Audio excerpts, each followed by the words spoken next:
السلام علیکم۔ اگر چینل پر نئے ہو تو سبسکرائب کیجئے گا، اگر ٹک ٹاک پہ دیکھ رہے ہیں تو فالو کیجئے گا، اور فیس بک پر بھی فالو ضرور کیجئے گا اور کمنٹ ضرور کیجئے گا۔ تو چلیے آج کی سٹوری سٹارٹ کرتے ہیں۔ آج کے اس جدید دور میں بھی سائنٹسٹ اور ڈاکٹر یہ پتہ نہیں لگا پائے کہ مرنے کے بعد انسان کے ساتھ کیا ہوتا ہے۔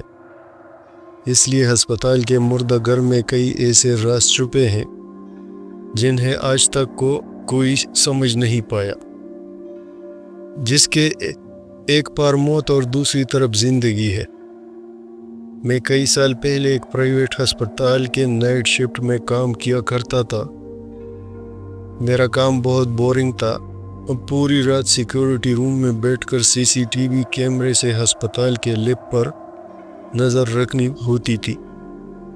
شاید وہاں کوئی قیمتی کیمیکلز رکھے ہوئے تھے، اسی لیے اس جگہ کیمرے لگائے گئے تھے۔ میرے روم کے کچھ فاصلے پر ہی ہسپتال کا مردہ گھر تھا۔ وہاں مردوں کو فریز کرنے سے پہلے ایک دن نارمل ٹمپریچر پر رکھا جاتا تھا۔ اب اس کی کیا وجہ تھی یہ مجھے معلوم نہیں۔ مردہ گھر کو سینیٹائزر کرنے کے لیے وہاں آٹومیٹک دروازے لگائے گئے تھے۔ ان دروازوں کے سامنے سے جو بھی گزرتا تھا وہ خود ہی کھل جاتے تھے۔ رات کے 3 بج رہے تھے کہ اچانک مردہ گھر کا دروازہ خود ہی کھل کر بند ہو گیا۔ مجھے لگا شاید سٹاف سے کوئی وہاں سے گیا ہو۔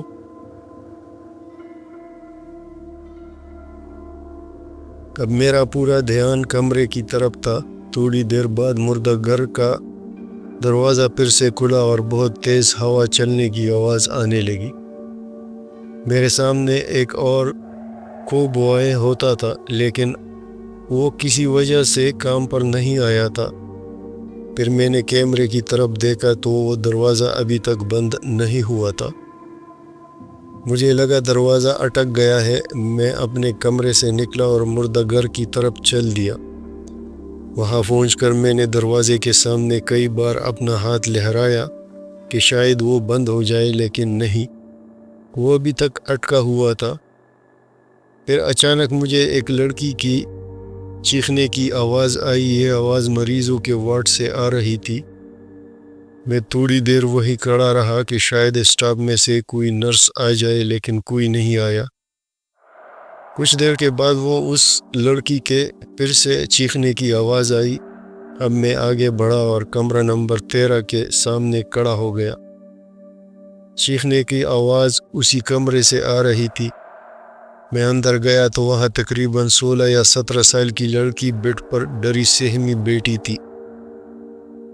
وہ لڑکی سامنے بنی کھڑکی کو مسلسل گھورے جا رہی تھی۔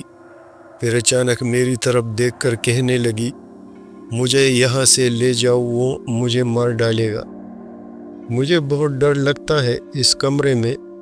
میں کھڑکی کی طرف گیا اور وہاں دیکھنے لگا، لیکن وہاں پر کوئی نہیں تھا۔ میں نے اس لڑکی سے کہا، تم پریشان نہیں ہو، وہاں کوئی نہیں ہے، یہ کہہ کر میں اپنے سیکیورٹی روم میں آ کر بیٹھ گیا۔ مجھے سب سے زیادہ پریشانی اس بات کی تھی کہ وہ دروازہ بند نہیں ہو رہا تھا۔ کچھ دیر گزرنے کے بعد مجھے اس لڑکی کی پھر سے چیخنے کی آواز آئی۔ میں دوبارہ اس کے کمرے میں گیا۔ وہ لڑکی اسی کھڑکی کی طرف اشارہ کر کے کہنے لگی، وہ آدمی ابھی بھی وہی کھڑا ہے، اس کے ماتھے اور سینے میں گولی لگی ہے اور اس نے اپنے ایک کان میں بالی پہنی ہوئی ہے۔ مجھے اس آدمی سے ڈر لگتا ہے، مجھے کسی دوسرے کمرے میں شفٹ کر دو۔ میں اس لڑکی کی بات سن کر کہنے لگا، وہاں پر کوئی نہیں ہے، لیکن میں نرس سے بات کرتا ہوں، اگر کوئی کمرہ خالی ہوا تو وہ تمہیں وہاں شفٹ کر دے گی۔ اسے کہہ کر میں باہر چلا گیا اور نرس کو ڈھونڈنے لگا۔ تھوڑی دیر بعد مجھے وہاں ایک نرس نظر آئی تو میں نے اس سے کہا کہ روم نمبر 13 کا مریض کب سے چیخ رہا ہے، کیا تمہیں آواز نہیں آتی؟ اس نرس نے کہا کہ روم نمبر 13 خالی ہے، وہاں کوئی مریض نہیں ہے، تمہیں کوئی غلط فہمی ہوئی ہوگی۔ اس نرس کی بات سن کر میں چونک گیا۔ اس نے کہا اگر تمہیں یقین نہیں آ رہا تو آؤ میرے ساتھ۔ وہ مجھے مردہ گھر لے گئی۔ وہاں 2 لاشیں رکھی ہوئی تھی۔ اس نے ایک لاش پر سے کپڑا ہٹایا تو میں دنگ رہ گیا، وہ اسی لڑکی کی لاش تھی۔ اس نرس نے بتایا کہ یہ لڑکی کینسر کی مریضہ تھی اور کل ہی اس کا انتقال ہوا ہے۔ وہاں ایک اور لاش رکھی ہوئی تھی۔ میں نے اس نرس سے پوچھا یہ کس کی لاش ہے؟ تو اس نے اس لاش کے اوپر سے کپڑا ہٹایا۔ حیرت سے میری آنکھیں بڑی ہو گئی۔ وہ اسی آدمی کی لاش تھی۔ اس کے ماتھے اور سینے پر گولی لگی تھی اور اس نے کان میں بالی پہنی ہوئی تھی۔ اس نرس نے بتایا اسے کسی نے مار دیا تھا، سنا ہے یہ کالا جادو کرتا تھا۔ میں نے نرس سے کہا کہ پلیز تم اس آدمی کی لاش کو اس لڑکی کی لاش سے دور کر دو، مجھے لگتا ہے یہی ٹھیک ہوگا۔ اس نرس نے اس آدمی کی لاش کو کافی دور ایک کمرے میں شفٹ کر دیا۔ پھر جب میں کمرے سے باہر نکلا تو مردہ گھر کا دروازہ خود ہی بند ہو گیا۔ مجھے لگا شاید وہ لڑکی چاہتی تھی کہ اس آدمی کی لاش کو اس سے دور کر دیا جائے۔ مرنے کے بعد بھی کوئی ایسا دروازہ ضرور ہے جہاں سے اس دنیا کے لوگ ہم سے رابطہ کر سکتے ہیں۔ تو یہ تھی آج کی چھوٹی سی کہانی۔ امید کرتا ہوں آپ کو پسند آئی ہوگی۔